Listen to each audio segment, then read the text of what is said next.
पहले तो मैं इसी घर के हमारे जो इस बच्चे के माँ बाप हैं उनको बहुत बहुत बधाई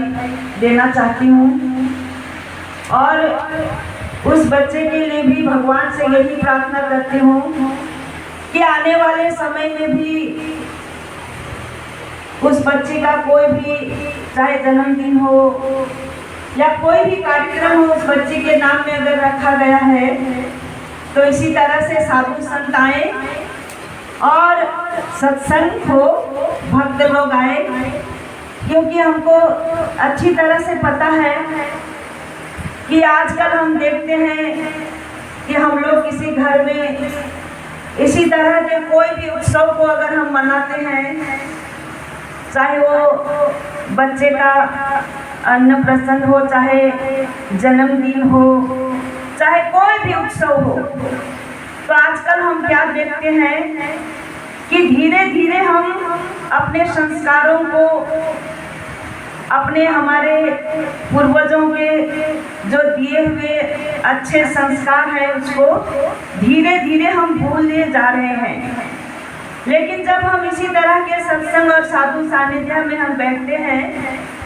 तो हमें फिर धीरे धीरे याद आ जाता है कि वास्तव में ये सारे संस्कार जो है हम क्यों मनाते हैं और क्यों इसको याद करते हैं। तो हमें पता चलता है कि शास्त्रों में कैसे 16 संस्कार की बातें कही गई है, और वो 16 संस्कार हमको पता है कि हमारे जीवन में अंत तक आता है, और वो अंत तक जो भी हमारे संस्कार को हम मनाते हैं तो उसमें सारे जो है हमारे साधु संत लोग बताते हैं कि सत्संग करना चाहिए, धार्मिक कार्यक्रम अनुष्ठान करना चाहिए। लेकिन हम क्या करते हैं कि आजकल जो हमारे सामने बहुत सारे फिल्मों के गाना है, डिस्को है, ये बहुत सारे बाहरी जो आज देखते हैं, जिससे हमारे बच्चों को, जिससे हमारे वातावरण को दूषित जो है कर देता है, और उस दूषित कार्यक्रम से, दूषित वातावरण से केवल हमारे बच्चों को नहीं, सारे आस पड़ोस के बच्चों को भी, बड़ों को भी जो है बहुत बड़ा असर पड़ता है। लेकिन जब हम सत्संग सुनते हैं तो सत्संग हमें फिर एक बार यही कहता है कि हे मानव, तुम धीरे धीरे उस जगह पे आओ जहाँ से तुम्हारे पूर्वजों ने तुमको सिखाया था अच्छे कर्म करने का, जिस कर्म को करने के बाद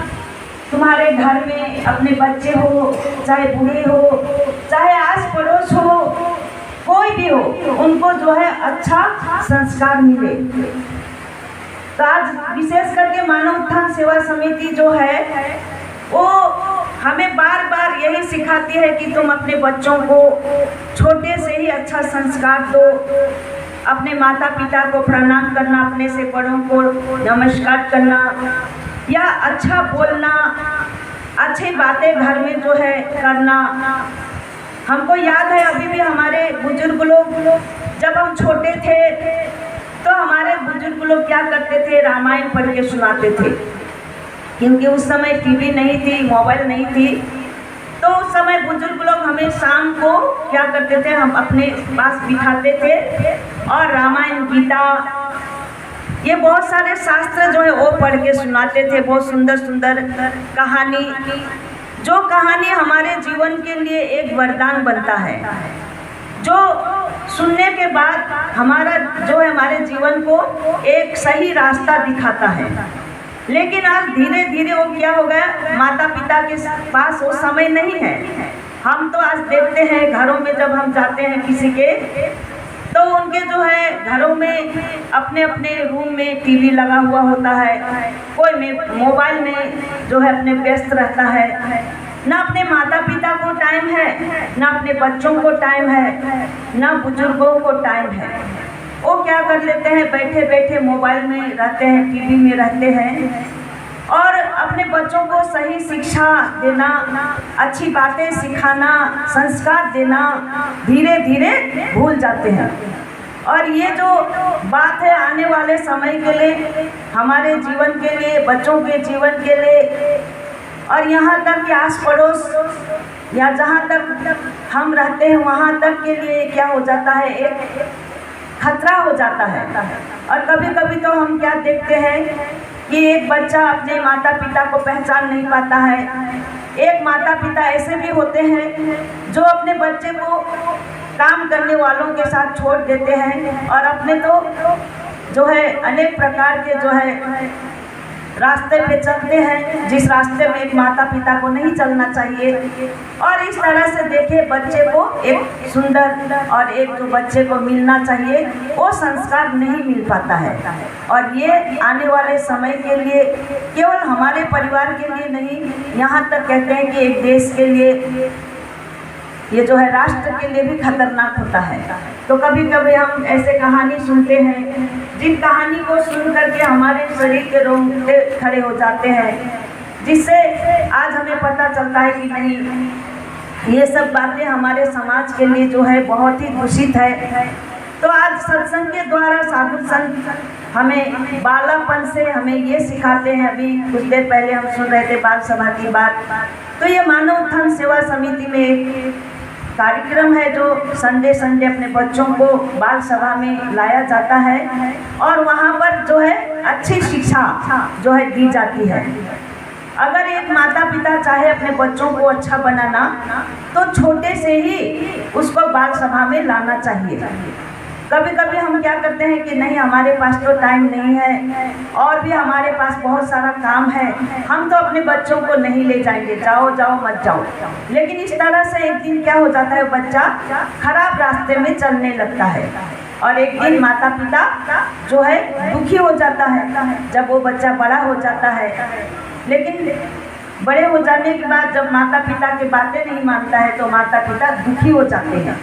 तो इसीलिए आज से ही हम अपने बच्चों को क्या करें, जहाँ भी बाल सभा का कार्यक्रम होता है वहाँ पर हम लाएं और वहाँ पर देखिए हमारे जो टीचर लोग हैं बाल सभा के, वहाँ पर उनको बहुत ही अच्छी कहानी और बहुत ही जो है सुंदर दृष्टांत दे करके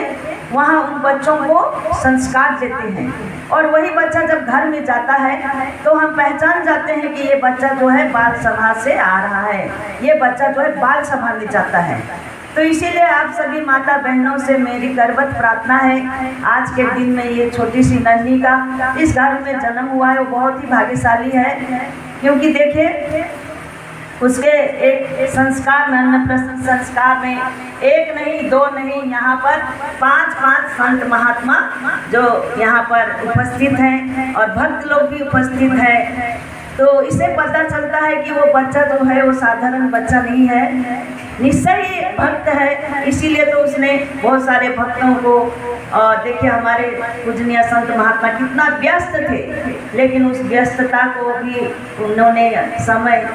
बना करके अपने को यहाँ पर सत्संग में उपस्थित किया। तो मैं चाहती हूँ कि ऐसे एक सुंदर बालिका जो है, भाग्यशाली बालिका है, उसके लिए हम भी प्रार्थना करें कि आने वाले समय में वो बालिका जो है गुरु महाराज जी के नाम का, सत्संग का, ज्ञान का और इस तरह से धार्मिक जो है बातों का प्रचार करें और आने वाले समय में जो है अपने से बुजुर्गों के बताए हुए रास्ते पे चले, तभी जाकर के इस बच्ची का जो है भाग्य उदय होगा। तो इसके लिए हम सभी लोगों का दायित्व भी है, क्योंकि कभी कभी क्या होता है, एक जो कोई भी बीज हम मिट्टी में लगा देते हैं तो मिट्टी से तो निकल जाता है और निकल के जब वो अपने को थोड़ा आगे ले जाता है तो हम उसको ध्यान नहीं देते हैं और ध्यान न देने के कारण उसका जो है लता पत्ता क्या हो जाता है, मिट्टी में मिल जाता है। लेकिन अगर एक माली ध्यान दे कि वो एक बीज से तो निकल गया, उसको हम थोड़ा क्या करें, उसको सहारा दे दे, मतलब किसी चीज़ का उसको हम सहारा दे दे,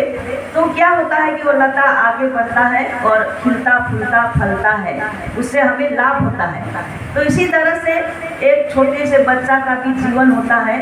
तो उस बच्चे के लिए हमें भी उसको साथ देना चाहिए। और हमको अच्छी तरह से पता है, हमारे जो दिव्या परिवार है वो तो बच्चों के लिए